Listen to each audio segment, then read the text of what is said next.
আউযু বিল্লাহি মিনাশ শাইতানির রাজিম বিসমিল্লাহির রহমানির রহিম। আল্লাহর কাছে অনেক আশা আপনাদেরকে নিয়ে যে আল্লাহ যেন আমার ছাত্রছাত্রীরা এত কষ্ট করতেছে তাদের যেন একটা ভালো ফলাফল দেয়। সারা বাংলাদেশে সবাই এখন পদোন্নতির জন্য লেখাপড়া করে করে না? বলেন, যেভাবে পদোন্নতি হচ্ছে মোটামুটি এখন কেউ বসে নাই।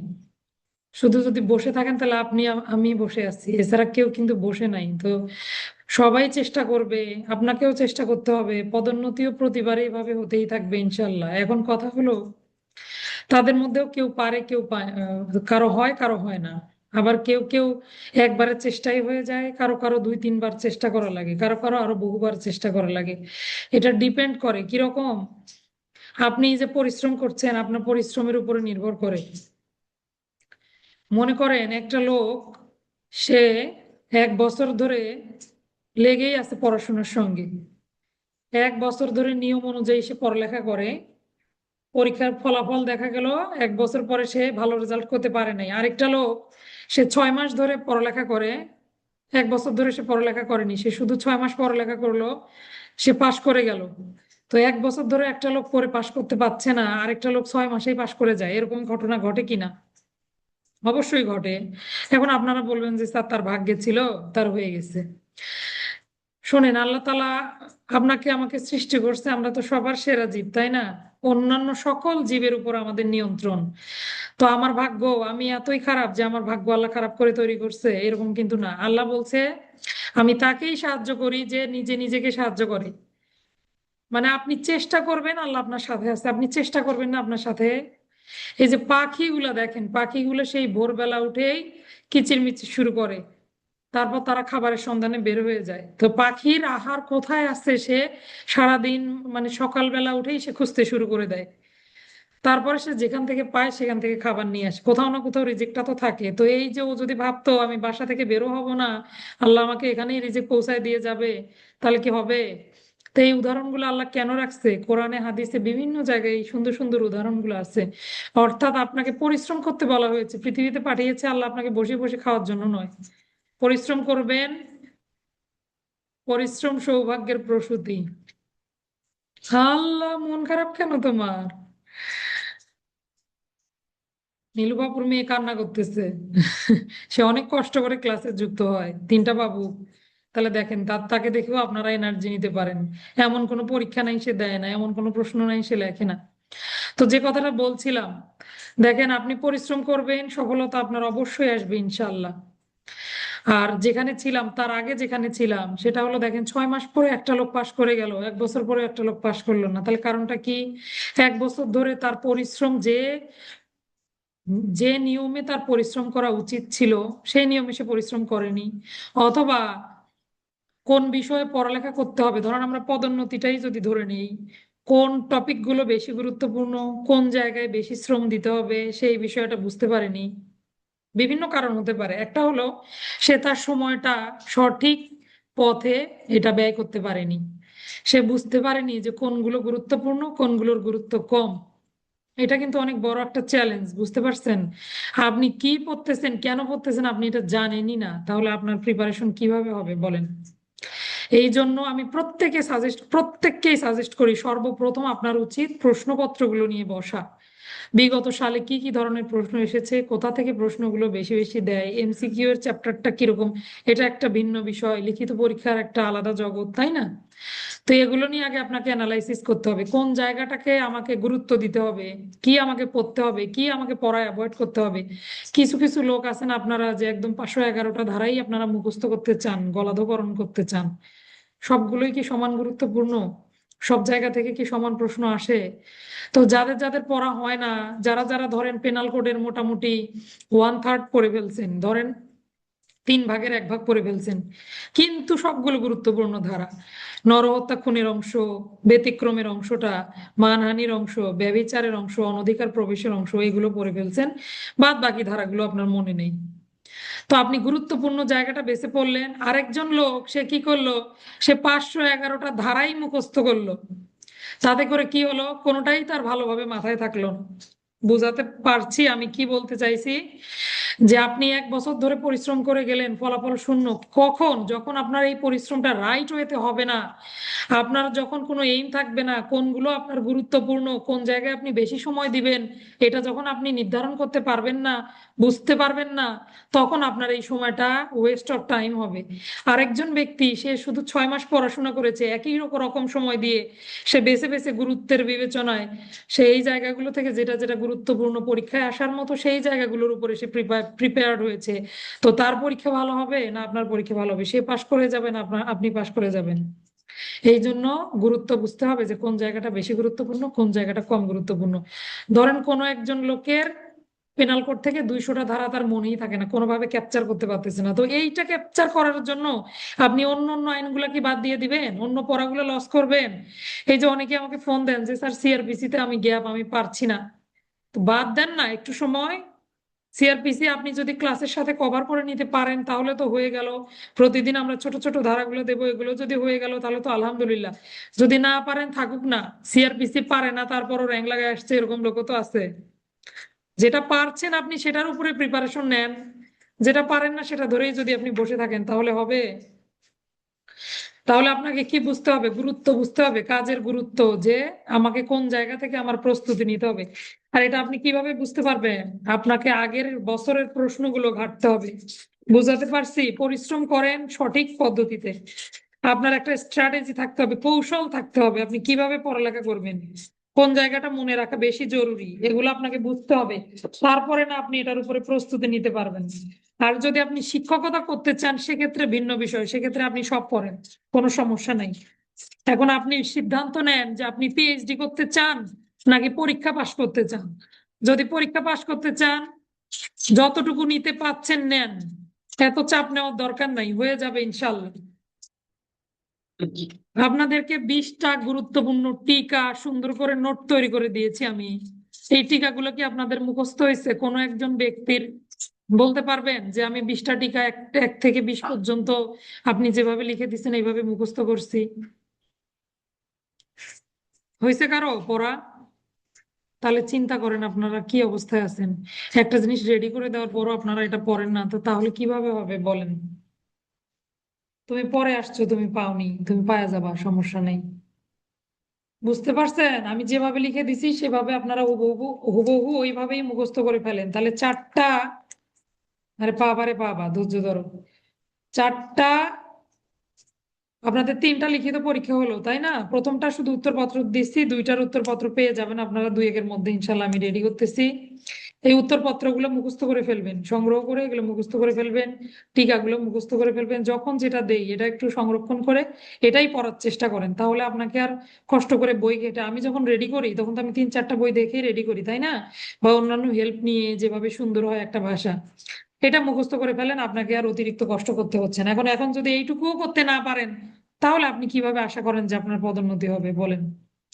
ঠিক আছে, আমি দুঃখিত, অনেকগুলো কথা বলে ফেললাম, অবাঞ্ছিত কথা। আসেন আমরা আজকের ক্লাসে যাব। আমাদের গত ক্লাসে পড়া ছিল 390 ধারা দস্যুতা। দস্যুতা অনেক চেষ্টা করলাম আপনাদেরকে বোঝানোর, আপনারা গত ক্লাসে আসলে আপনাদের অনেকের মনোযোগ থাকে না ক্লাসে, এই জন্য আপনারা পড়া বুঝতে পারেন না। আর তার আগের ক্লাসে আমরা বলপূর্বক গ্রহণ করেছি, যার জন্য বিষয়টা আরো মাথায় ভালোভাবে আসেনি। তার আগের ক্লাসে আমরা বলপূর্বক গ্রহণ করেছিলাম, এই জন্য দস্যুতা এবং বলপূর্বক গ্রহণের মধ্যে প্যাচ লেগে গেছিল তাই না? এই জন্য আপনারা বারবার এগুলো দুইটা চিন্তা করতেছিলেন, আর এগুলো এই জন্য ভুল হচ্ছিল। আচ্ছা, আসেন আমরা আজকে একটু বিষয়গুলো ক্লিয়ার করি। একটা উদাহরণ দিয়ে সব পড়ে ফেলবো, একটা উদাহরণ দিয়ে 4টা বিষয় পড়ে ফেলবো: চুরি, ডাকাতি, দস্যুতা, বলপূর্বক গ্রহণ, সব একটা উদাহরণে, 4 in 1। আসেন তাহলে উদাহরণটা দেখি। কিরকম উদাহরণ? মানে উদাহরণটা একটাই, কিন্তু একটু শুধু অবস্থাগত সংখ্যাগত পার্থক্য হবে।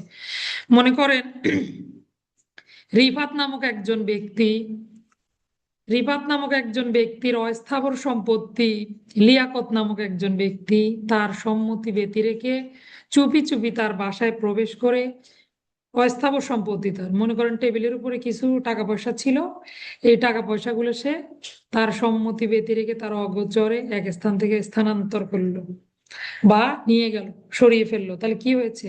চুরি হয়েছে বলে গণ্য হলো, তাই না? তাহলে আসেন, এটা গেল 378 ধারার ঘটনা। এখানে তো আপনাদের কারো কোনো সমস্যা নেই, চুরি ওকে সবার। আচ্ছা, এবার আসেন, লিয়াকত নামক ব্যক্তি রিফাত নামক ব্যক্তির বাড়িতে প্রবেশ করে, দেখেন লিয়াকত নামক ব্যক্তি রিফাত নামক ব্যক্তির বাড়িতে প্রবেশ করে তার টেবিলের উপরে রাখা 1 লক্ষ টাকা, 1 লক্ষ টাকা রিফাতকে ভয় ভীতি হুমকি প্রদর্শন করে টাকা নিয়ে সেখান থেকে চলে গেল। আচ্ছা, কিরকম ভয় দেখালো? এরকম ভয় দেখালো যে রিফাত, তুমি যদি এই 1 লক্ষ টাকা বা আপনি যদি এই 1 লক্ষ টাকা আমাকে না দেন, আপনার ছেলে যে স্কুলে গেছে আমি ওখান থেকে তাকে তুলে নিয়ে যাব, বা আমার লোকজন আছে আপনার ছেলেকে গুম করে ফেলবে, এরকম ধরেন। সন্তানের ক্ষতি, স্ত্রীর ক্ষতি, সম্পত্তির ক্ষতি, এগুলোর ভয় দেখিয়ে সে 1 লাখ টাকা নিয়ে চলে গেল। তাহলে চুরির ক্ষেত্রে মালিক কি জানতো? অনেক সময় মালিক জানতে পারে পরে যে আমার এই জিনিস চুরি হয়েছে, অথবা যখন চুরি হয় তখন মালিক জানেই না, তাই না? অস্থাবর সম্পত্তি। বলপূর্বক গ্রহণের ক্ষেত্রে কি ঘটনা ঘটলো? একই সম্পত্তি অস্থাবর হতে পারে, স্থাবর হতে পারে। মনে করেন রিফাতকে লিয়াকত বাধ্য করলো যে এখানে আপনি সই করেন, যেটা পরবর্তীতে ফাঁকা স্ট্যাম্পে সই নিল, পরবর্তীতে এটা দলিলে বা মূল্যবান জামানতে রূপান্তরিত হয়ে গেল, তাহলেও কিন্তু কি হয়ে গেল? বলপূর্বক গ্রহণ। তাহলে চুরি আর বলপূর্বক গ্রহণের পার্থক্য বুঝলাম। একখানে মালিক জানবে আর একখানে মালিক নাও জানতে পারে। একখানে কি হলো? একখানে মালিকের অগোচরে ঘটনা ঘটলো, অস্থাবর সম্পত্তি, আর এখানে স্থাবর অস্থাবর দুই ধরনের সম্পত্তি হতে পারে। এবার আসেন আমরা যাব দস্যুতার দিকে। আচ্ছা, চুরি করার সময় আপনি কাউকে আঘাত দিয়ে ফেললেন, চুরি আর চুরি থাকলো না, কি হয়ে গেল? বলপূর্বক গ্রহণ ঘটে গেল। চুরি করার সময়, চুরি করার উদ্যোগ গ্রহণকালে, চোরাই সম্পত্তি বহনকালে যদি আপনি কি করে ফেলেন, কাউকে আঘাত দান করে ফেলেন, আঘাতের উদ্যোগ গ্রহণ করেন, তাৎক্ষণিক মৃত্যু বা গুরুতর জখমের ভয় দেখিয়ে ফেলেন, তাহলে সেটা আর চুরি থাকে না। দুঃখিত, আমি তাৎক্ষণিক মৃত্যু বা গুরুতর জখমের ভয় দেখিয়ে ফেললে আর চুরি থাকে না, হয়ে যায় বলপূর্বক গ্রহণ। একইভাবে এবার লিয়াকত ভাইয়া আসলো, রিফাতকে বলল, রিফাত আপনি যদি এই 1 লাখ টাকা আমাকে না দেন আমি এখনই আপনাকে শুট করে ফেলবো, গুলি। দেখেন তো এখানে তাৎক্ষণিক মৃত্যু আছে কিনা? টাকাটা না দিলে এখনই রিফাত মারা যাবে, এটা হলো দস্যুতা। আর যখন রিফাতকে ভয় দেখালো যে আপনার ছেলে আছে স্কুলে, আমি ওখান থেকে তুলে নিয়ে যাব, এটা কিন্তু ভয়টা তাৎক্ষণিক ছিল, তাৎক্ষণিক মৃত্যু ছিল। মোট কথা ঘটনাটা তাৎক্ষণিক ঘটলে দস্যুতায় চলে যাবে। আর যদি ঘটনাটা পরে ভয় দেখালো বা মোবাইল ফোনে ভয় দেখালো বা প্রত্যক্ষ ভয় দেখালো, তাহলে হবে কি? বলপূর্বক গ্রহণ। স্থাবর অস্থাবর দুই প্রকারের সম্পত্তিরই বলপূর্বক গ্রহণ হয়।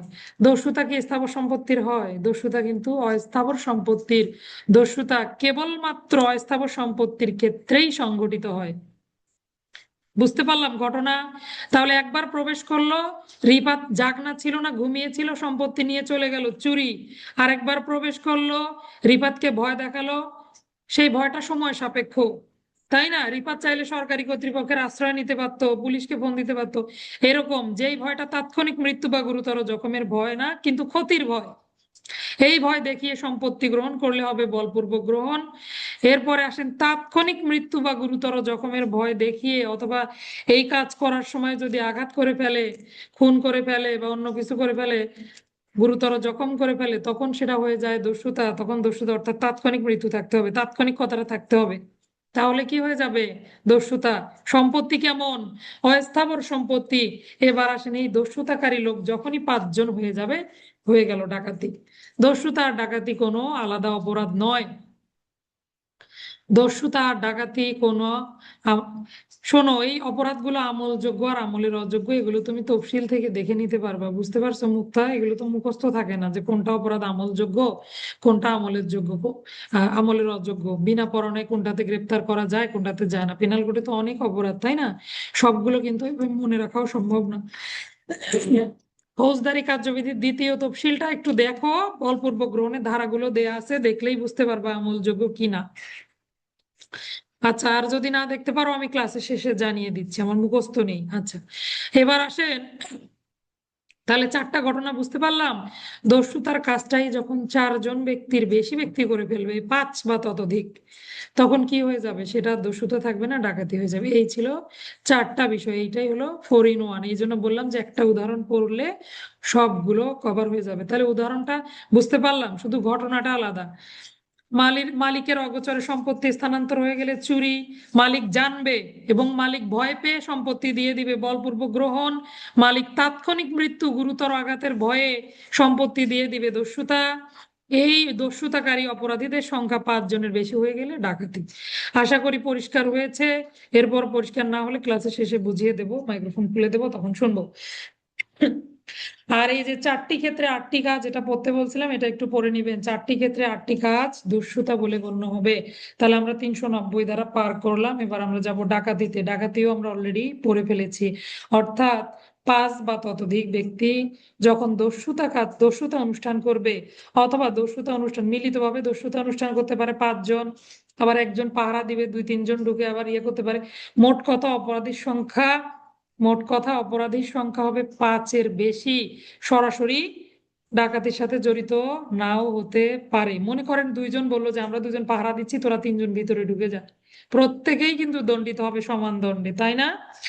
অপরাধের জন্য 5 জন ব্যক্তি প্রত্যেকেই সমান দণ্ডে দণ্ডিত হবে। অর্থাৎ 5 বা ততোধিক ব্যক্তি যদি মিলিতভাবে দস্যুতা অনুষ্ঠান করে, তাহলে সেটা আর দস্যুতা থাকে না, সেটা কি হয়ে গেল? ডাকাতি হয়ে গেল। এটাই হলো 391 ধারা।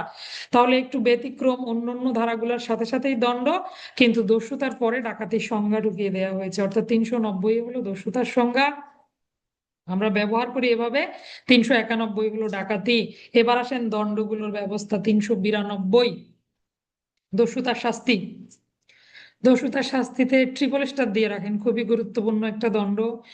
দস্যুতার শাস্তি, নর্মাল শাস্তি হলো 10 বছর পর্যন্ত কারাদণ্ড, অর্থদণ্ডে দণ্ডিত হতে পারে। আচ্ছা, মেসেজ টেসেজ পরে দেখবো, ঠিক আছে, আগে পড়িয়ে নিই।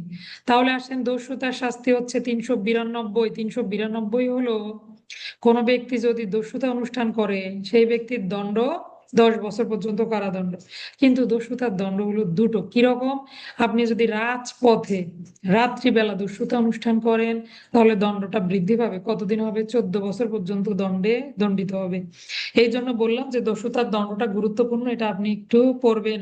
তাহলে দিনের বেলা দস্যুতা করার দণ্ড একরকম, রাতের বেলা দস্যুতা করার দণ্ড কিন্তু আরেক রকম।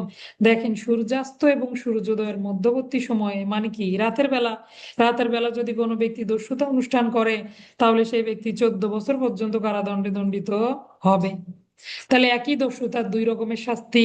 দিনের বেলা দস্যুতা করলে এক রকমের দণ্ড, রাতের বেলা দস্যুতা করলে ভিন্ন রকমের দণ্ড। এই জন্য দস্যুতার দণ্ডটা আপনাকে পড়তে হবে। ব্যতিক্রমী জায়গাগুলো থেকে প্রশ্ন দেয় বেশি, ছাত্রদের চোখ পড়ে বেশি। এবার আসেন, দস্যুতা অনুষ্ঠানের উদ্যোগ গ্রহণ করার দণ্ড 393। দণ্ড তো আর এইভাবে বোঝার কিছু নাই। আপনি যদি উদ্যোগ গ্রহণ করেন, ধরেন আমাকে এসে ভয় ভীতি হুমকি দেখিয়েছেন, তাৎক্ষণিক মৃত্যুর ভয় দেখিয়েছেন, কিন্তু আমি সম্পত্তি অর্পণ করিনি, তাহলে কি হলো? অপরাধের উদ্যোগ গ্রহণ। তাহলে দস্যুতার উদ্যোগ গ্রহণের শাস্তি হলো 393। এই দণ্ড যদি আপনি 511 ধারা দিয়ে দিতে চান, হবে? হবে না, কারণ এখানে তো ব্যবস্থিত দণ্ড আছে। দস্যুতার উদ্যোগ গ্রহণের যেহেতু আলাদা দণ্ড পেনাল কোডে আছে, আপনাকে আর অন্যদিকে চিন্তা করার সুযোগ নাই।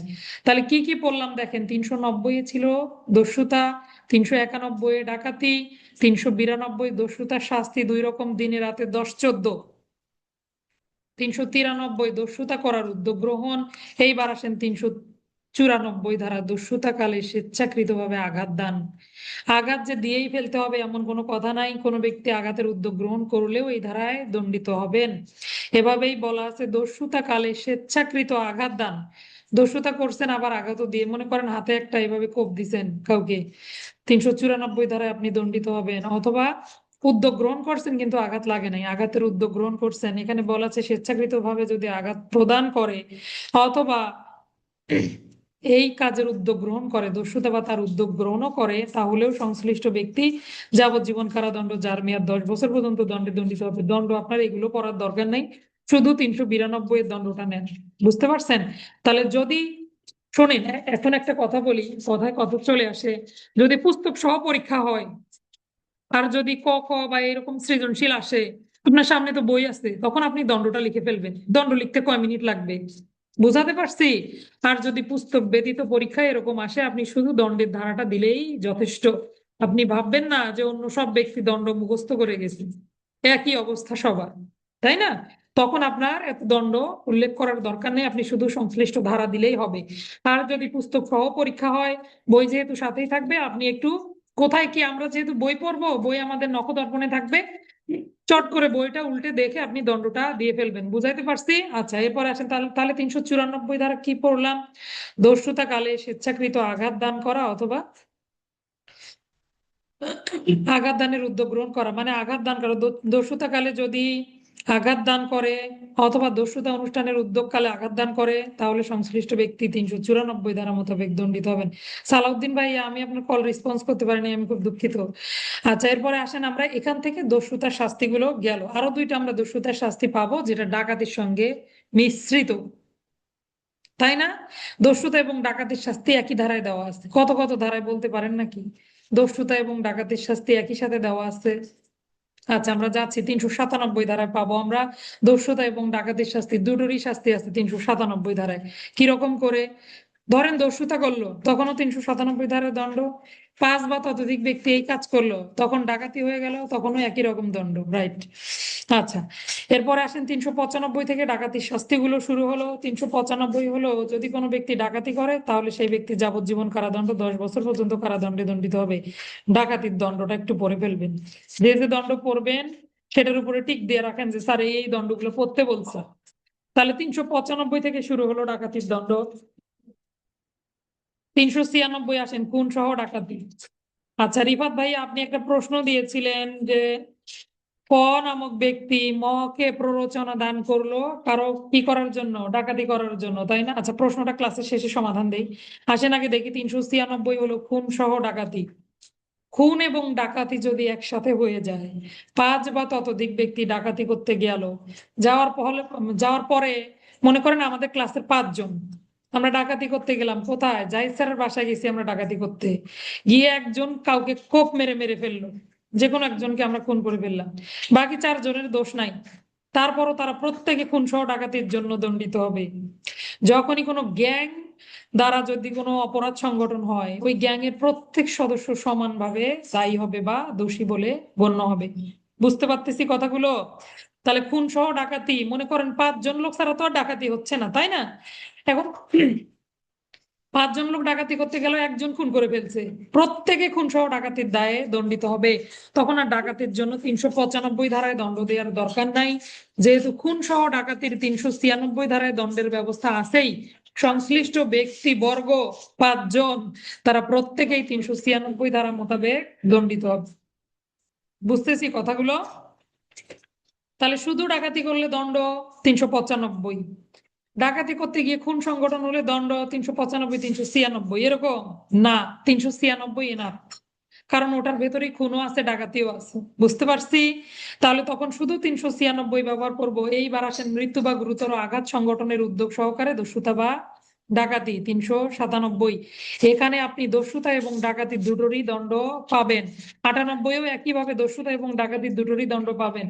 অর্থাৎ অপরাধীর সংখ্যা 5 জন হয়ে গেলে তখন আপনি 398 ধারায় দস্যুতার বেলায়ও প্রত্যেকেই সমান দণ্ডই পাবে, প্রত্যেকেই সমান দণ্ডই পাবে। মনে করেন 4 জন ব্যক্তি দস্যুতা করতে গেল, গিয়ে কাউকে আঘাত করে ফেলছে অথবা মৃত্যু ঘটিয়ে ফেলছে, গুরুতর আঘাত করছে, মৃত্যু বা গুরুতর আঘাতের উদ্যোগ গ্রহণ করে, তাহলে সেই ব্যক্তিবর্গ 397 ধারা মোতাবেক দণ্ডিত হবেন। তাহলে দেখেন, এবার আসেন একটা প্রশ্ন। মনে করেন আপনার কাছে কি পাওয়া গেল? মারাত্মক ধারালো অস্ত্র শস্ত্র পাওয়া গেল। দস্যুতা বা ডাকাতি করতে গেছেন আপনারা, যাওয়ার পরে আপনাদের কাছে ধারালো অস্ত্র পাওয়া গেল। এখন কি আপনাকে 397 ধারায় দণ্ড দেওয়া যাবে কিনা?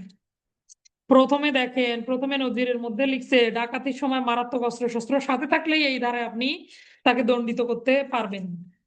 এগুলো আদালতের বিভিন্ন, দেখেন ডিএলআর, এগুলো বিভিন্ন মামলার রায় এরকম করে কিন্তু রায় দিছে যে ডাকাতির সময় যদি আপনার সাথে মারাত্মক অস্ত্র শস্ত্র থাকে, তাহলেই আপনাকে 397 ধারায় ফেলে মামলা দায়ের করা যাবে। আবার একটু পরেই আবার লিখছে, দেখেন, যদি গুরুতর আঘাত করা হয় নাই বা ধারালো হাতিয়ার সাথে না থাকে, তখন আপনি এই ধারার প্রয়োগ করতে পারবেন না।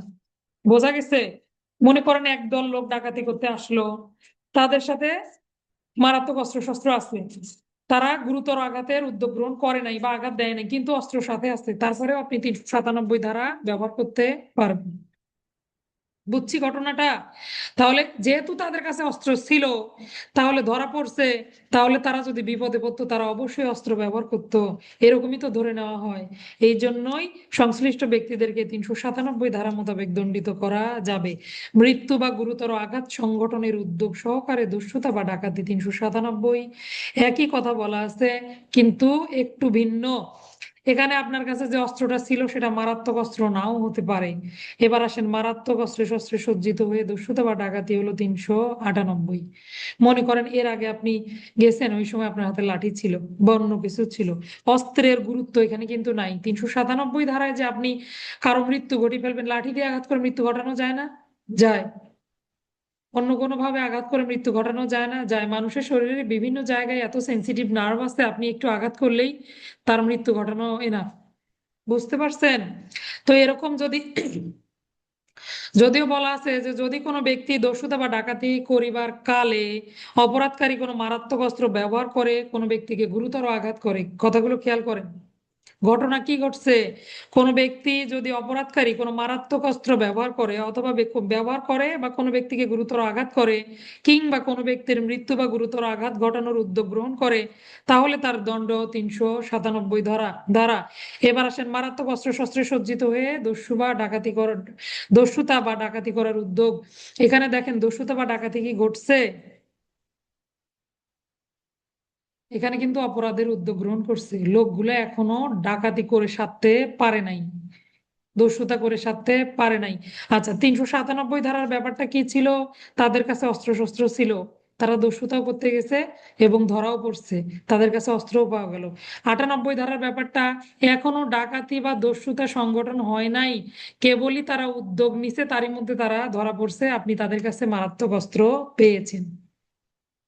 কথাগুলো কি বুঝতেছি? মনোযোগ না দিলে কিন্তু কথাগুলো বুঝবেন না।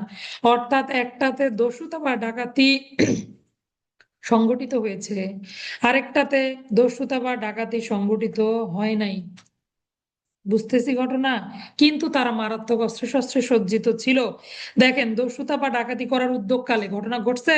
ঘটে নাই, কেবল উদ্যোগ নিছে, যদিও এটাও একটা অপরাধ।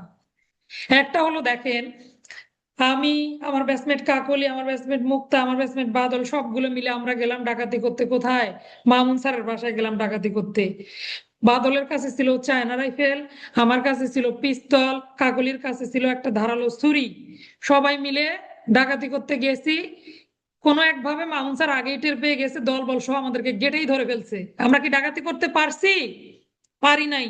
আমরা প্রত্যেক যে ব্যক্তি 5 জন থাকলাম, আমরা কত ধারায় দণ্ডিত হব? 398 ধারায়। রাইট। সাদাত ভাই, আপনাকে ধন্যবাদ। এবার আসেন, দস্যুতা করে ফেলছি, কিছু জিনিস ছিনিয়ে নিয়ে ফেলছি, আবার সঙ্গে মারাত্মক অস্ত্রও পাওয়া গেল, তখন আমরা কত ধারায় দণ্ডিত হব?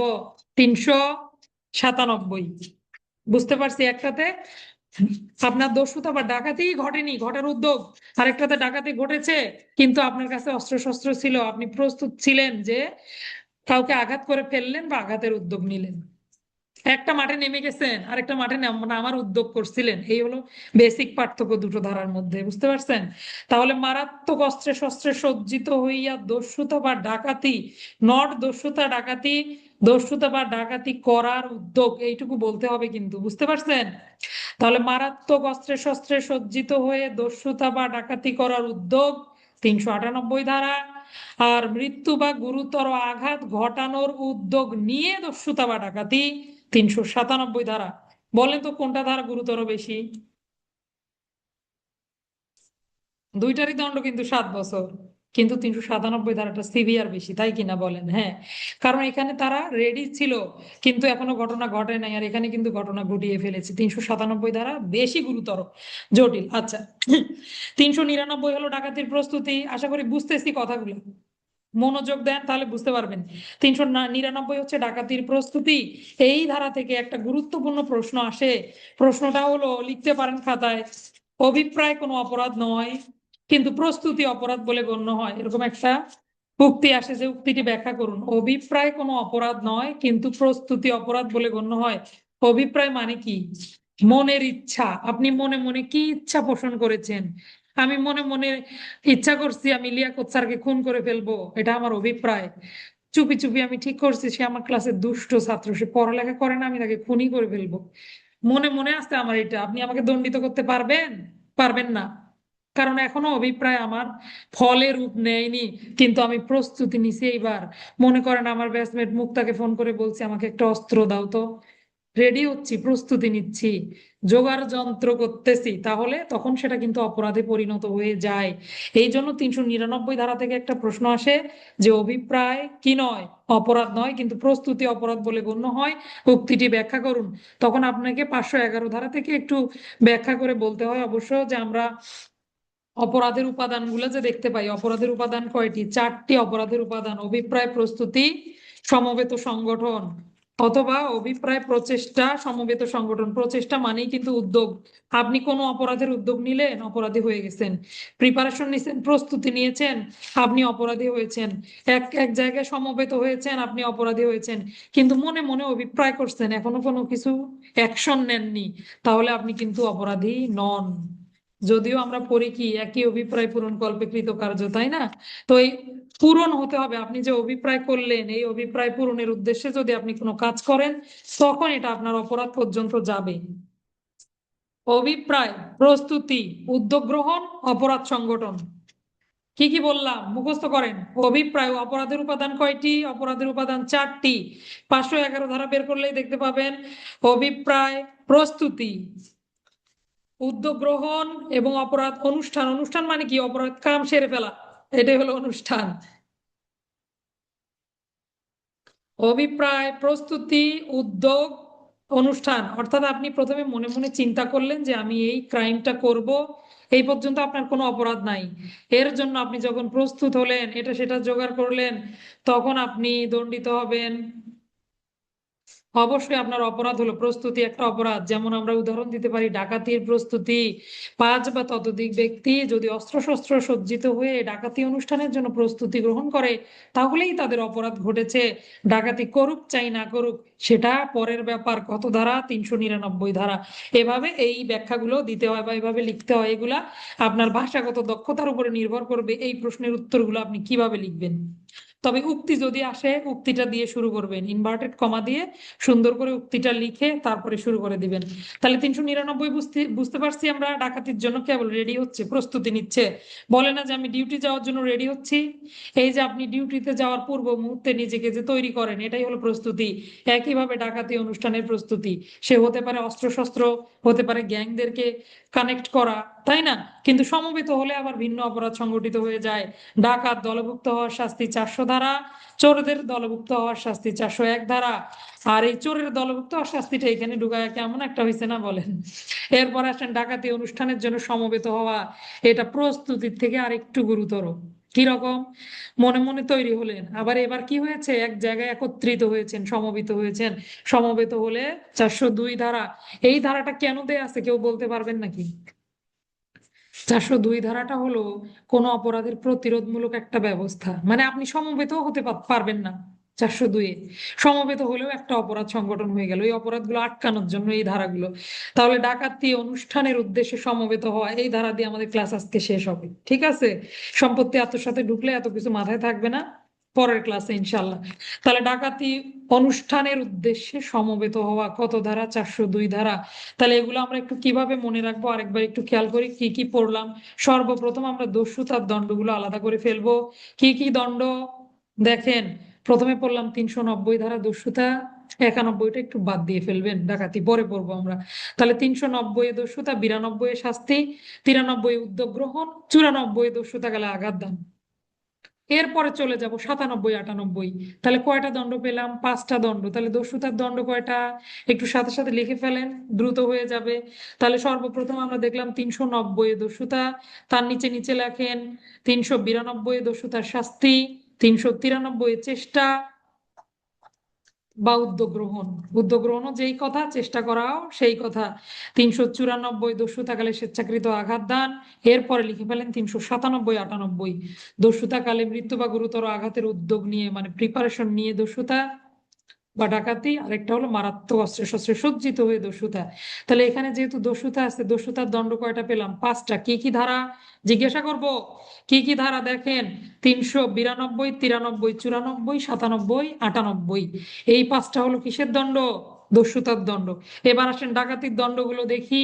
391 ডাকাতির সংজ্ঞা, 395 ডাকাতির শাস্তি। তাহলে 91 থেকে লাফ মেরে 95 গেল শাস্তি। এরপরে আসেন 396 খুন সহ ডাকাতি, এগুলো সিরিয়ালি আছে। 397 মৃত্যু বা গুরুতর আঘাতের উদ্যোগ সহকারে কি করা? ডাকাতি করা। এখানে আর দস্যুতা আনবো না, যেহেতু দস্যুতা আমরা আলাদা করে ফেললাম। 98 মারাত্মক অস্ত্রে শস্ত্রে সজ্জিত হয়ে ডাকাতি প্রস্তুতি, মানে ডাকাতির উদ্যোগ গ্রহণ। এরপর আসেন ডাকাতির প্রস্তুতি 399। 400 ধারায় ডাকাত দলভুক্ত হওয়া। তাহলে দেখেন, দলভুক্ত হওয়া থেকে যদি আর 402 হলো সমবেত হওয়া, 401টা আবার চোরের দলভুক্ত হওয়া। এই যে দলভুক্ত হওয়া, এগুলো কিন্তু আরো মারাত্মক অপরাধ। আপনি চুরি করলে যে দণ্ড, আপনি চোরের দলভুক্ত হলে সেম দণ্ড। আপনি ডাকাতি করলে যে দণ্ড, আপনি ডাকাত দলভুক্ত হলেও একই দণ্ড। তাহলে দলভুক্ত হওয়া মানেই যে একটা, মনে করলেন কেবল আমি দলে নাম লেখাইলাম এরকম না। দলভুক্ত হওয়ার দণ্ড সমান সমান। অর্থাৎ কোনো ব্যক্তি যদি ডাকাত দলের সদস্য হয়, তাহলে সেই ব্যক্তি ডাকাতি করার সমান দণ্ডে দণ্ডিত হবে। আচ্ছা, 400 ধারার পাশে একটু লিখে রাখেন, বইয়ের মধ্যে লিখে রাখেন 11, 11, 26, 11, 28, এগুলো লিখে রাখেন একটু, হ্যাঁ। 11, 26 প্রবিধান, 11, 28 এই দুটো লিখে রাখেন, যখন রিভিশন দিবেন তখন একবারে পড়া হয়ে যাবে। কেন বললাম প্রবিধান? এগুলো গ্যাং মামলাগুলোর তদন্ত করবেন সিআইডি বা ক্রিমিনাল ইনভেস্টিগেশন ডিভিশন। তারা কি করবে? গ্যাং মামলার তদন্ত করবে। আর গ্যাং মামলা কাকে বলে? এই যে ডাকাত আর হলো চোরের দলভুক্ত হওয়া আর ডাকাত দলভুক্ত হওয়া, এই মামলাগুলোকে 400, 401-এর যে মামলা, এই মামলাগুলোকে কি মামলা বলে জানেন? গ্যাং কেস বলে এগুলোকে। পিআরবি পড়ার সময় দেখবেন গ্যাং কেস বলে। আচ্ছা, তাহলে লিখছেন 11, 26, 11, 28, এইগুলো পিআরবি বের করে একটু দেখবেন, মিলিয়ে মিলিয়ে যে গ্যাং মামলা সম্পর্কে কি বলা আছে। তাহলে আরো জিনিসটা আপনার পরিষ্কার হয়ে যাবে। আসেন তাহলে আমরা ডাকাতির শাস্তিগুলো দেখি। 395, 396, 97, 98, 99, 400, 402, কয়টা হলো ডাকাতির শাস্তি?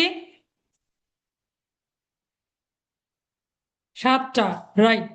তাহলে 7টা হলো ডাকাতির শাস্তি। দস্যুতার শাস্তি আমরা কয়টা পেয়েছি? 5টা পেয়েছি দস্যুতার শাস্তি। এগুলো একটু আলাদা করে ফেলবেন, ঠিক আছে? যখন পড়বেন একটু আলাদাভাবে পড়বেন। সিরিয়ালি পড়লে কষ্ট হবে আপনার এগুলো মিলিয়ে নিতে বা মনে রাখতে। বুঝতে পারছি কিভাবে পড়বো। তাহলে 390 কি পড়লাম আমরা? দস্যুতার সংজ্ঞা। এরপরে দস্যুতার শাস্তি চলে গেছে 392। তারপরে পড়লাম 393 দস্যুতার চেষ্টা করা। তারপরে 394 দস্যুতাকালে স্বেচ্ছাকৃতভাবে আঘাত দান করার দণ্ড।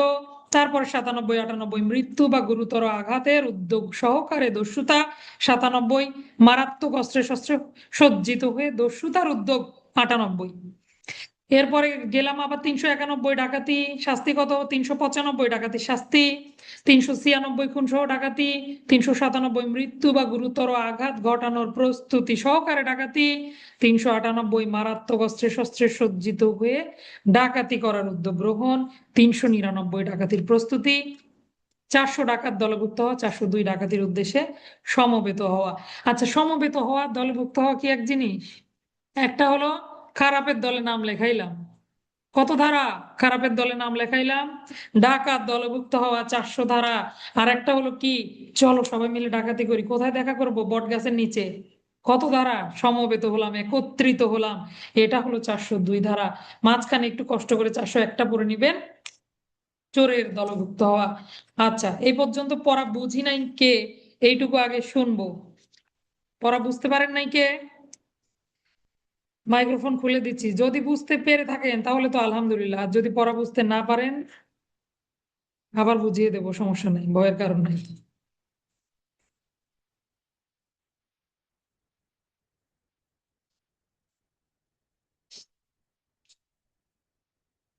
396 ডাকাতির শাস্তি। 497 হচ্ছে ডাকাতি করার মানে মারাত্মক অস্ত্রশস্ত্র নিয়ে উদ্যোগ গ্রহণ। 497 আর 400। হ্যালো। একটু কেন বলতেছেন? একটু কষ্ট করে 100 নিচে নামেন। 398 বলছে মারাত্মক অস্ত্রে আপনার একটা শস্ত্রে সজ্জিত হয়ে। 398 মধ্যে মারাত্মক অস্ত্র শস্ত্র নিয়ে সজ্জিত হয়ে হুম, ডাকাতি। ডাকাতির উদ্যোগ গ্রহণ, এই কথাটা বলতে হবে, ডাকাতির উদ্যোগ গ্রহণ। আর উদ্যোগ তারপরে গ্রহণ। 399। 399 বলতে ডাকাতির উদ্যোগ গ্রহণ, ডাকাত অনুষ্ঠানের আহ প্রস্তুতি বা উদ্যোগ গ্রহণ। প্রস্তুতি আর উদ্যোগ এক হলো না তো, প্রস্তুতি আলাদা উদ্যোগ আলাদা। চারটা উপাদান পড়ালাম না? অভিপ্রায়, প্রস্তুতি, উদ্যোগ, অনুষ্ঠান। প্রথমে অভিপ্রায়, মনে মনে আপনি চিন্তা করলেন, তারপরে আপনি প্রায় প্রস্তুত হলেন। অনুষ্ঠান। প্রস্তুতি আলাদা, প্রস্তুতির সঙ্গে উদ্যোগ এক করে ফেলবেন না, দুটো আলাদা আলাদা উপাদান, এগুলো গুলিয়ে ফেলা যাবে না। মনে মনে চিন্তা করবেন, তাহলে ঠিক হয়ে যাবে। হ্যাঁ, তারপরে বলেন 399 বুঝে নিলাম, তারপরে আপনারা মাইক্রোফোন গুলো দয়া করে বন্ধ করুন, বলেন ভাইয়া তারপরে। ডাকাত 400 নাম্বার বলতে হচ্ছে ডাকাত দলে দলভুক্ত হয়। হুম। আর 391, 491 বলছে মানে চোরের দলভুক্ত হওয়া। হুম। আর আর 402? 402 বলছে ডাকাতি সংগঠনের উদ্যোগ উদ্দেশ্যে কোনো সমবেত হওয়া, রাইট, মানে একত্রিত হওয়া। একত্রিত হওয়া, সমবেত হওয়া। সুন্দর। তাহলে সে বুঝতে পারছে, আলহামদুলিল্লাহ, খুবই ভালো। তবে আপনি 300 আর 400 এলোমেলো করে ফেলছেন, একটু পড়লেই ঠিক হয়ে যাবে বাকিটা। আচ্ছা, আমরা এবার একটু, সালাউদ্দিন ভাইয়া কোথায়? সালাউদ্দিন ভাইয়া বলেন, কি বলতে চাইলেন? আর আমি বলতে চাইলাম যে আমি সিআরপিসি মোটামুটি মাঝামাঝি পর্যন্ত আসছি, আপনি আমাকে কিছু ধরলে আমি খুব খুশি হতাম স্যার। আচ্ছা, ক্লাসের শেষে পড়া ধরতেছি, কে কে পড়া দিবেন পড়া ধরতেছি, যদি শুধু না পারেন পড়া, তারপরে আপনাদের দেখতেছি কি পানিশমেন্টের ব্যবস্থা করা যায়। স্যার একবার না পারিলে 100 বার দেখবো ইনশাল্লাহ। আচ্ছা, এই মনোবল থাকলে তো আর কোনো কিছুই দরকার নাই। আচ্ছা, মেয়েরা কে পড়া বলবে একটু শুনি, একজন দস্যুতা বলো, মেয়েরা, যে কখনোই পড়া বলে নাই ক্লাসে এমন কেউ একটু পড়া বলেন। দস্যুতা কাকে বলে? দস্যুতার শাস্তি সমূহ, কোন কোন ধারায় দস্যুতার জন্য দণ্ডের ব্যবস্থা রয়েছে? লিয়াকত ভাইয়া, মেয়েদের সময় আপনি হাত তুললেন কেন? আপনাকে পরের সুযোগ দিচ্ছি। আচ্ছা, কাকলি আমার ক্লাসে পড়া বলনি কখনো, কাকলি বলো। আরে সোজা না ধারাগুলা? আচ্ছা, বুঝছি তো, পড়া তো বুঝতে পারছি, তাই না? কি বলো? কি পড়া বলবা? লিয়াকত ভাইয়া আপনি বলেন।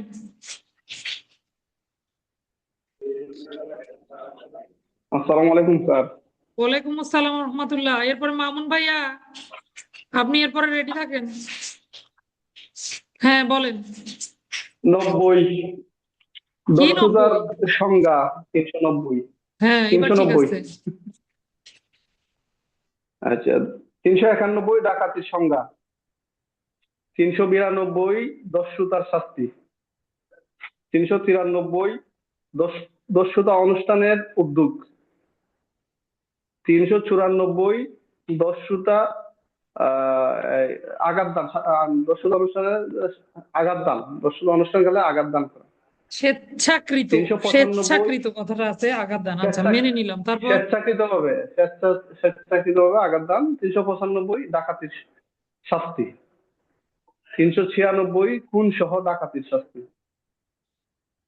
397 আহ, গুরুতর মৃত্যু বা গুরুতর আঘাত দানে ডাকাতি বা দস্যুতা সংঘটিত করা। 397। 398 মারাত্মক অস্ত্র শস্ত্রে সজ্জিত হয়ে ডাকাতি বা দস্যুতার আহ, উদ্যোগ। 399 ডাকাতি অনুষ্ঠানের প্রস্তুতি। 400 ডাকাত দলের সদস্যভুক্ত হওয়া। 401 চোরদের সদস্যভুক্ত, চোর দলের সদস্যভুক্ত হওয়া। 402 ডাকাতি সংগঠনের জন্য কোথাও সমবেত হওয়া। আচ্ছা, মামুন স্যার বলেন।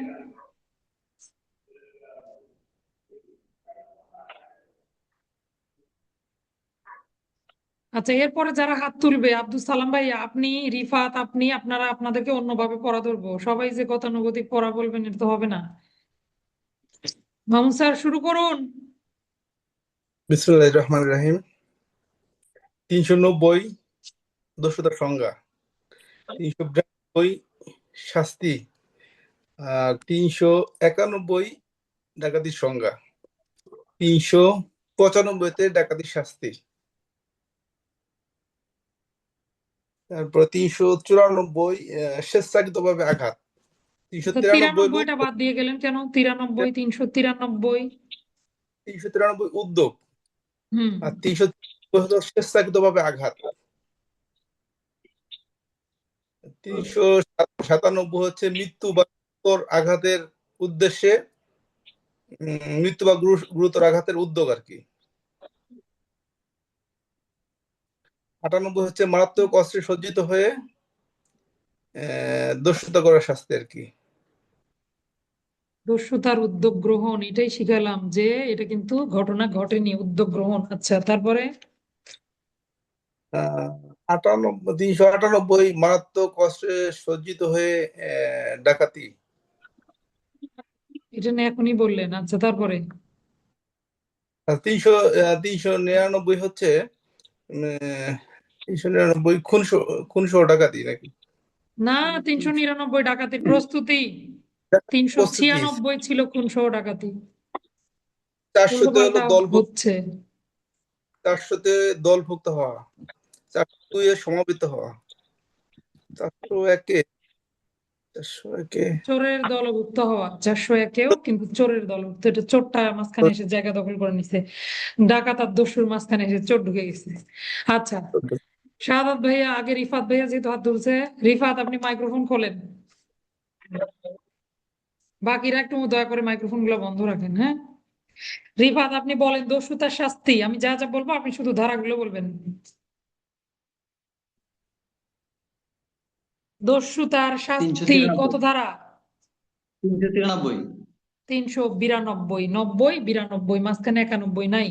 তাহলে দস্যুতার শাস্তি 392, খুন সহ ডাকাতি 396 396, মারাত্মক অস্ত্রে শস্ত্রে সজ্জিত হয়ে ডাকাতির উদ্যোগ 397 398, মৃত্যু বা গুরুতর আঘাত দানের উদ্যোগ নিয়ে ডাকাতি বা দস্যুতা 397 397, ডাকাতির শাস্তি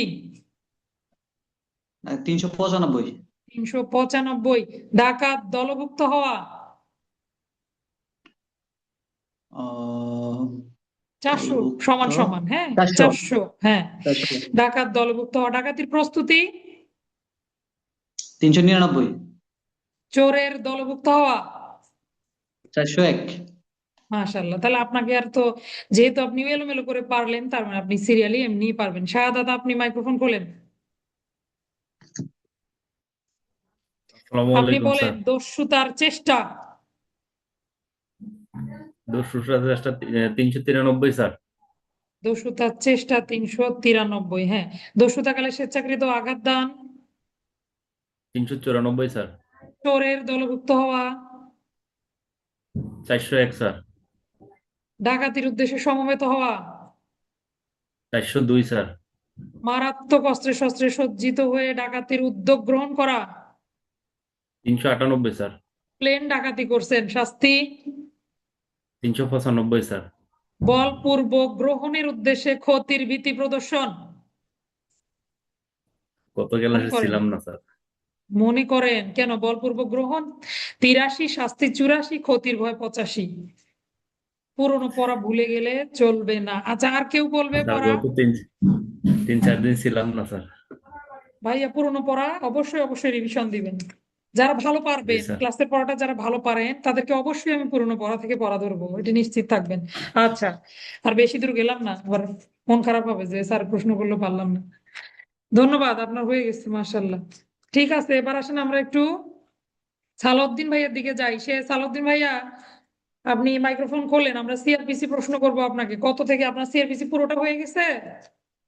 বাকিরা সবাই মেসেজ না দেন। না হ্যাঁ, স্যার, স্যার আগামী আগামী আপনি পেনাল কোড শেষ করার আগে আমি সিআরপিসি শেষ করে দেবো স্যার, ইনশাল্লাহ। আপনি না একটু আগে বললেন যে স্যার সিআরপিসি থেকে পড়া ধরলে আমি খুশি হই। পড়া কি ধরবো কি ধরবো না না এটা না, বলেন। স্যার আপনি ধরেন, স্যার আপনি ধরেন, কিন্তু বললাম স্যার আমার পুরো আপনি যা পড়াইছেন সেটা পুরো ক্লাসটা শেষ করতে আমার আর 5-7 দিন লাগবে স্যার। ঠিক আছে, আপনি একটু মাইক্রোফোনটা বন্ধ রাখেন। আপনি আগে আমি প্রশ্ন জিজ্ঞাসা করি, উত্তর দেন আব্দুল সালাম ভাইয়া, এরপরে আপনি রেডি থাকেন, আপনাকে সব জিজ্ঞাসা করবো। আর আপনার লেখা ভালো হচ্ছে না, আপনার লেখা লিখতে হবে বেশি বেশি।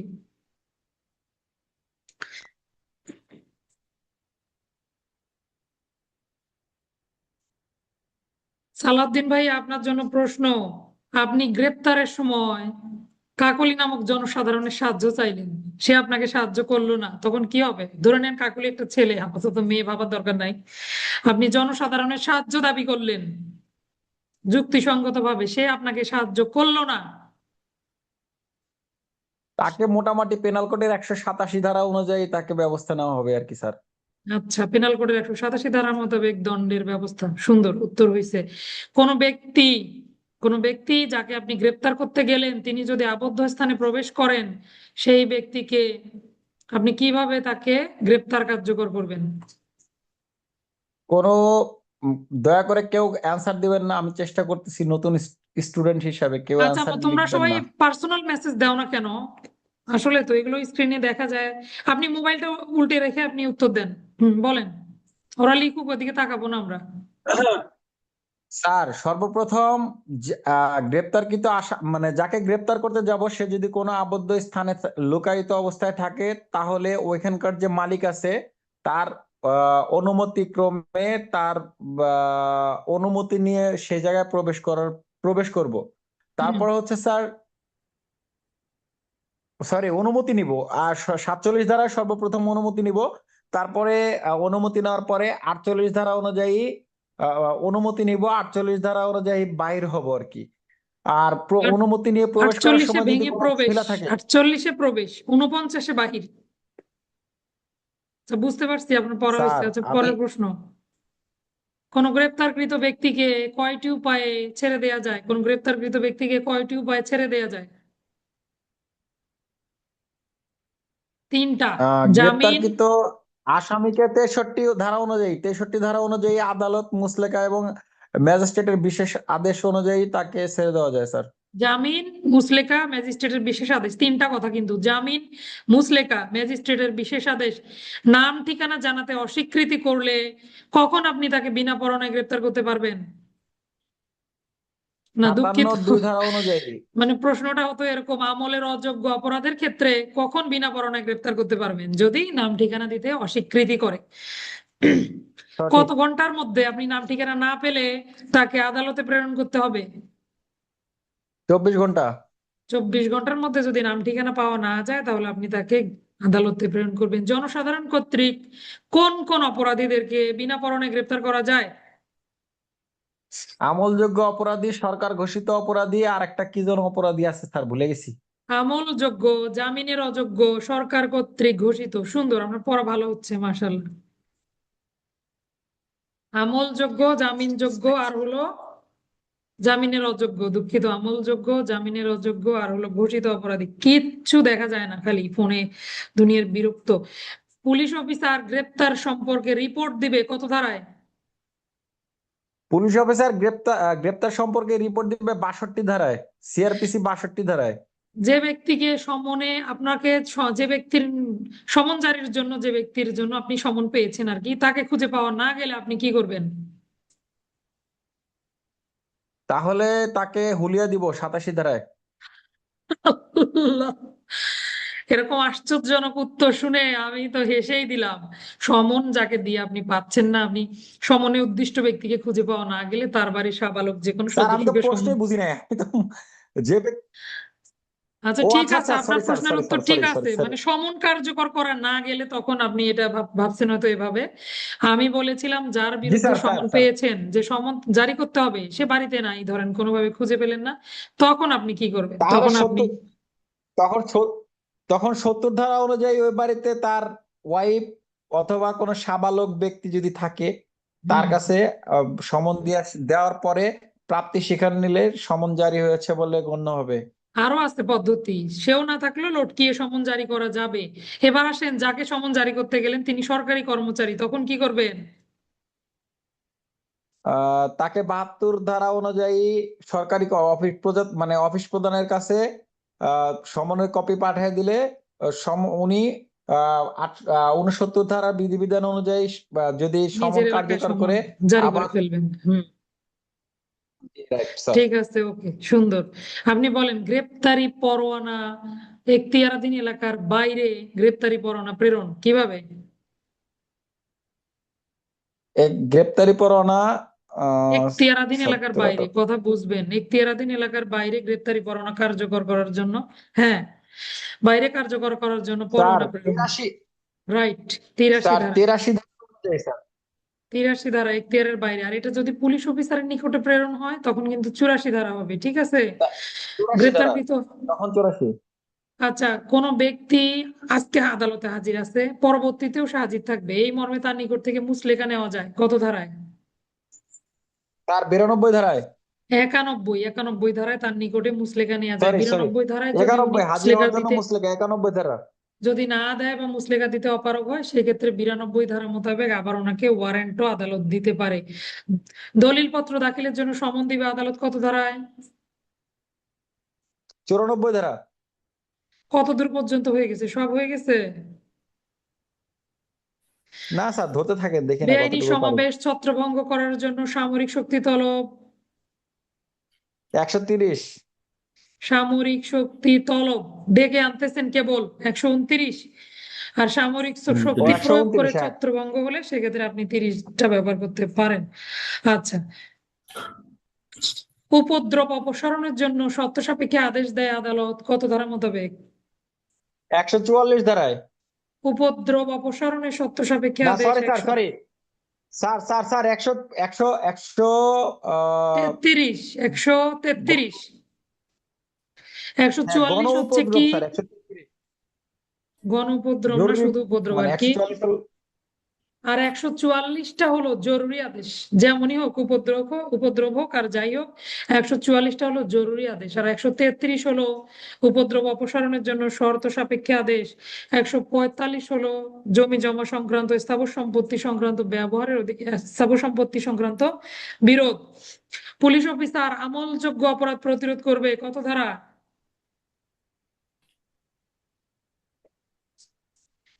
পুলিশ 149 অফিসার ধারা আমলযোগ্য অপরাধ প্রতিরোধ করবে। 149 ধারা কিভাবে প্রতিরোধ করবে? সাধ্যমতো প্রতিরোধ করবে, প্রয়োজনে হস্তক্ষেপও করতে পারবে। এরপরও কাজ না হলে কি করবে? ঊর্ধ্বতন কর্মকর্তাকে সংবাদ দিবে, প্রয়োজনে 151 ধারায় বিনা পরোয়ানায় গ্রেপ্তার করতে পারবে। আচ্ছা, সাক্ষীদেরকে, পুলিশ অফিসার কর্তৃক সাক্ষীদেরকে তলব করার ক্ষমতা 160 160 ধারা। পুলিশ অফিসার 161 না, 160 160 ক্ষমতা, আর 160 161তে হচ্ছে কি করবে? তাদেরকে জিজ্ঞাসাবাদ করবে, ডাকবে পরীক্ষাকরণ হলো 161। স্বীকারোক্তিমূলক জবানবন্দি লিপিবদ্ধকরণ 164 164। মাশাল্লাহ। 24 ঘন্টার মধ্যে তদন্ত শেষ করতে না পারলে আপনি কি করবেন? 24 167। ঘন্টার ভিতরে তদন্ত শেষ রিমান্ড করতে না ডাকবো স্যার পারলে রিমান্ড, 167 তে। রিমান্ডের কথা বলা আছে, কিন্তু ওইভাবে লেখা নাই রিমান্ড। রিমান্ড আপনি পাবেন সিডি লিখছে কে জানো, রিমান্ড আপনি পাবেন কোথায়? প্রবিধান 324 বিধিতে পাবেন, কিন্তু আপাতত 167 ধারাটা এখানে বলা আছে 24 ঘন্টার মধ্যে শেষ করতে না পারলে তখন আপনি তাকে হেফাজতে চাওয়ার জন্য ম্যাজিস্ট্রেট বরাবর আবেদন করবেন। Police report, 173 sir 173 police report 173। Magistrate কর্তৃক কোনো ব্যক্তির মৃত্যুর কারণ অনুসন্ধান 175 176। আচ্ছা, এই পর্যন্ত পড়লেই মোটামুটি আর এদিকের গুলা কম লাগে, এগুলো লাগে। আপনারা সবাই পড়তে থাকেন। যদি বলেন যে স্যার একদিন শুধু প্রশ্ন উত্তর হবে সিআরপিসির, কোনো সমস্যা নাই, একদিন আমরা শুধু প্রশ্ন উত্তরে পড়ে সিআরপিসি শেষ করে দিব। পড়তেই থাকেন, ঠিক আছে? এবার একটু আব্দুল সালাম ভাইয়া কি ক্লাসে আছে? সালাউদ্দিন ভাই আপনি মাইক্রোফোন বন্ধ করে ফেলেন, আমার বাকি ছাত্ররা মন খারাপ করবে। আব্দুল সালাম ভাই আপনি মাইক্রোফোন খোলেন। আপনাকে বলছি বেশি বেশি লিখতে, আর আপনি লিখতে চান না। লেখার সময় লেখাগুলোর যত্ন নিবেন, বুঝতে পারছেন? হাতের লেখার একগুলো ক্লাস দিছিলাম দেখার জন্য, এগুলো একটু দেখবেন। আপনি বলেন নির্জন কারাবাস, পেনাল কোডের কত ধারা নির্জন কারাবাস? তিয়াত্তর ধারা 73 স্বেচ্ছাকৃতভাবে কত ধারা? I don't know. স্বেচ্ছাকৃতভাবে 39, স্বেচ্ছাকৃতভাবে 39। স্থানীয় আইন 41 স্থানীয় আইন 42, বিশেষ আইন 41। এটা সেদিন পড়ার সময় বললাম এত করে ব দিয়ে মনে রাখবেন, উল্টা ব দিয়ে 42 হয় কিন্তু 42-এ নাই। স্থানীয় আইন হলো 42। আচ্ছা যাক, এগুলো কম গুরুত্বপূর্ণ। আচ্ছা, আপনি কি ওই দণ্ডের অংশটা পড়ছেন নাকি? আচ্ছা, দুই একটা ভুলভাল হবে। অর্থদণ্ড অনাদায়ে কারাদণ্ড, খেয়াল করেন কথাগুলো। অর্থদণ্ড অনাদায়ে যদি কোনো ব্যক্তিকে কারাদণ্ড দেন, এই কারাদণ্ডটা কেমন হবে? পড়ছিলাম এগুলো পড়েন বিনাশ্রম নাই না? হ্যাঁ, কেবল অর্থদণ্ড হলে কিন্তু বিনাশ্রম হবে, 67-তে বলা আছে। আর অর্থদণ্ড অনাদায়ে কারাদণ্ড হবে 66-তে বলা আছে। মূলদণ্ডের মতো, আপনার মূলদণ্ডের সাথে যদি ধরেন 4 বছর কারাদণ্ড, 2 লাখ টাকা অর্থদণ্ড। 4 বছরের কারাদণ্ডটা ছিল সশ্রম, তখন 2 লাখ টাকা বিনিময়ে যে আপনি দণ্ড খাটবেন সেটাও আপনার সশ্রম হবে, অর্থাৎ মূল দণ্ডের মতো। কিন্তু কেবল অর্থদণ্ড, কোনো আপনার অন্য কোনো কারাদণ্ড নাই, তখন আপনি অর্থদণ্ড অনাদায়ে কারাদণ্ড বিনাশ্রম হবে 67। আচ্ছা, কত বছরের মধ্যে কারাদণ্ডের মধ্যে কত বছর মধ্যে অর্থদণ্ড আদায়যোগ্য হয়?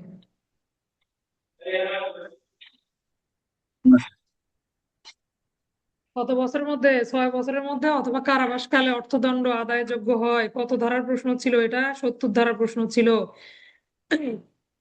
বর্ধিত দণ্ড কত ধারা বলেন? 70 ধারা স্যার 75 ধারা।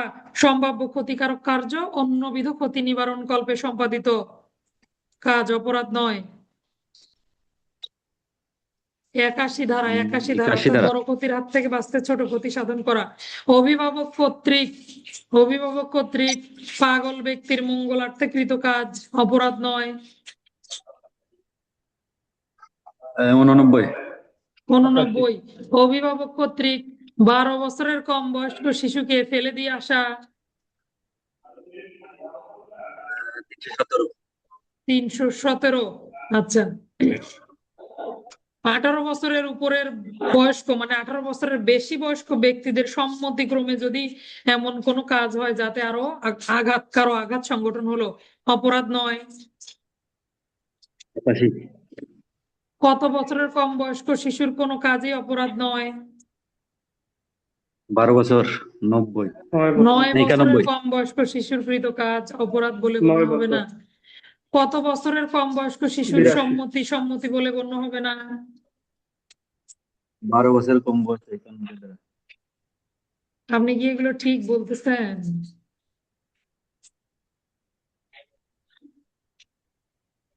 কেন 12 বছর কম বয়সে শিশুর সম্মতি নেই 91 ধারায় তো আছে না, ঠিক আছে, এটা 90 ধারা, এটা ঠিক আছে। আগেরটা ভুল 90 ছিল না? 90 82টা ধারা ভুল ছিল, এটা ঠিক আছে। 12 বছরের কম বয়স্ক শিশুর সম্মতি বলে গণ্য হবে না। আচ্ছা, অপহরণ করে নিয়ে গেলেন আইনানুগ অভিভাবকত্ব হইতে অপহরণ, ছেলের ক্ষেত্রে বয়স কত, মেয়ের ক্ষেত্রে বয়স কত? ছেলের ক্ষেত্রে 14 আর 16, 15 এইভাবে বলছিলাম। 15 ছেলে 14 মেয়ে আর 14 16 16 এইভাবে মনে রাখবেন। রাইট, শর্ট টেকনিকে মনে রাখবেন, পড়া ভুল হবে না।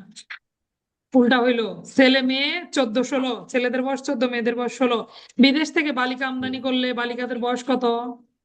দণ্ড 21 21 বছর। 21 বাংলাদেশের হলে 18 20 18। 18 বাংলাদেশের কি বলেন 20? বাংলাদেশের হলে 18 বছরের কম বয়স্ক 18 বালিকাকে এই সমস্ত কাজে নিয়োজিত করার দণ্ড। আচ্ছা, এগুলো কোথাকার প্রশ্ন? ধারাগুলোর সাথে সাথে বলেন, শুধু বয়স বলতেছেন, এটা কোনো কথা? বিদেশ থেকে 21 বছরের কম বয়স্ক বালিকাকে আমদানি, বলেন কত ধারা ছিল এটা? বেশ্যাবৃত্তির উদ্দেশ্যে পড়ি নাই? 366 আর থেকেই তো এগুলো কি নারীদের মানব পাচার হিসেবে 366-র খ। আরেকটা ছিল 366-র অপ্রাপ্ত বয়স্ক বালিকা সংগ্রহকরণ, 366-র ক। আচ্ছা, কত ক বছরের, কতগুলা বয়স আছে দেখছেন খেয়াল করে? কত বছরের কম বয়স্ক শিশুকে খুন করার উদ্দেশ্যে অপহরণের দণ্ড আছে 364-র কয়? বলেন। 10 বছরের কম বয়স। 10 বছরের কম বয়স্ক শিশুকে খুন করার উদ্দেশ্যে অপহরণ 364 ক। কত বছরের কম বয়স্ক শিশুর নিকটে অশ্লীল বই পুস্তক বিক্রির দণ্ড আছে কত ধারায়? দুইটা কত? 372। 18 বছরের। 93। কারোরই উত্তর হলো না। কে 92 কে 20 বলছে? বছরের। 92 ঠিক আছে, তাহলে 292 নাকি?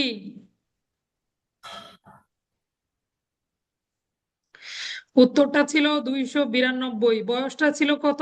20 বছরের কম বয়স্ক শিশুর নিকট অশ্লীল বই 20 পুস্তক বছর। বিক্রয়।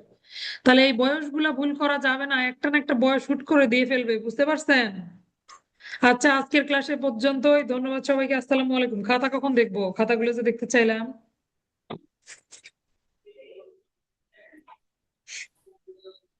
293 হবে স্যার এটা। 20 বছর। 293 না? ঠিকই বলছেন ভাইয়া, 292 তো এমনি স্যার। অশ্লীল বই পুস্তক বিক্রয়। ঠিক আছে, ধন্যবাদ সবাইকে। আসসালামু আলাইকুম। 293 পড়ালেখা করেন সবাই।